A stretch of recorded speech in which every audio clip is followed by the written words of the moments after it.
কি বলে আমাদেরকে ব্রহ্মমতি দেয়, এরকম খারাপ কাজ করায়, আমাকে এখানে কোনো কুসংস্কার শিখাচ্ছে। গভীর রাতে ইসকনের আশ্রমে ঘুমিয়ে থাকা শিশুদের ভুলিয়ে ভালিয়ে শরীরের বাসনা মেটাতেন প্রভু খ্যাত চিন্ময় কৃষ্ণ দাস ওরফে চন্দনধর। এমনকি শিশুদের বিবস্ত্র করে পৈশাচিক আনন্দে মাততেন তিনি। এছাড়াও আশ্রমের সাধারণ মানুষদের উপর দলবল নিয়ে হামলার ঘটনাও ঘটিয়েছেন তিনি। ভুক্তভোগী বেশ কয়েকজন চিন্ময়ের বিরুদ্ধে এমন ভয়াবহ অভিযোগ তুলেছে। দেশের বিভিন্ন জায়গায় উস্কানিমূলক বক্তব্য দিয়ে এই ব্যক্তি যখন হিন্দুদের কাছে হিরো হওয়ার চেষ্টা করছেন, ঠিক সেই মুহূর্তে বেরিয়ে এসেছে তার থলের বেড়াল।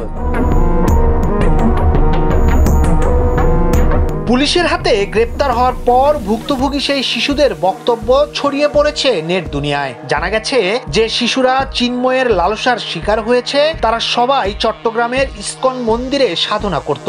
চট্টগ্রাম ইসকন মন্দিরের প্রধান বা অধ্যক্ষ হওয়ার সুযোগে রাতের অন্ধকারে আশ্রমের আবাসিক রুমে গিয়ে শিশুদের সাথে এমন কুকর্মের চেষ্টা চালাতেন তিনি। এমন নানা অপরাধ চিহ্নিত হওয়ার পর ইসকনের দায়িত্ব থেকে চিন্ময় ওরফে চন্দনধরকে বহিষ্কার করা হয়। এর মর্মে ঢাকার ইসকন হেডকোয়ার্টার থেকে জারিকৃত অনেক তথ্য প্রকাশ্যে এসেছে। কিন্তু প্রকাশ্যে বহিষ্কারের পরেও এমনকি শিশুদের সাথে কুকর্ম করেও হিন্দু ধর্মাবলম্বী লোকেরা কেন এই ব্যক্তিকে মাথায় তুলে নাচছেন তা বোধগম্য নয়।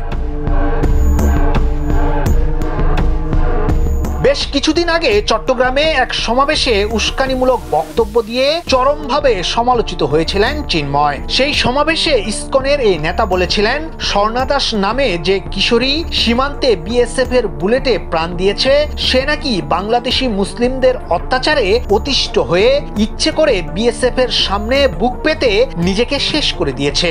এ ঘটনায় যেখানে তার তীব্র প্রতিবাদ করার কথা, সেখানে অপব্যাখ্যা করে ভারতের সাফাই গান এই হিন্দু নেতা। তার এমন কাণ্ডে অনেকেই আশঙ্কা করছেন প্রতিবেশী রাষ্ট্রের ইন্ধনে বাংলাদেশে সাম্প্রদায়িক দাঙ্গা ছড়ানোর পায়তারা করছেন তিনি।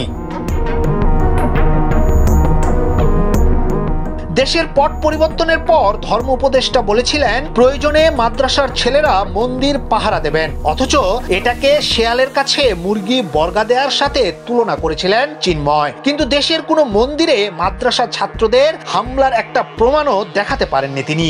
অর্থাৎ ভারত থেকে হিন্দু এনে মন্দির ভেঙে সেটার দায় মুসলিমদের উপর চাপাচ্ছিলেন তিনি। আসলে তার মূল উদ্দেশ্য হচ্ছে সাম্প্রদায়িক সমস্যার সৃষ্টি করে শেখ হাসিনাকে ফের ক্ষমতায় ফিরিয়ে এনে রাস্তা সুগম করা।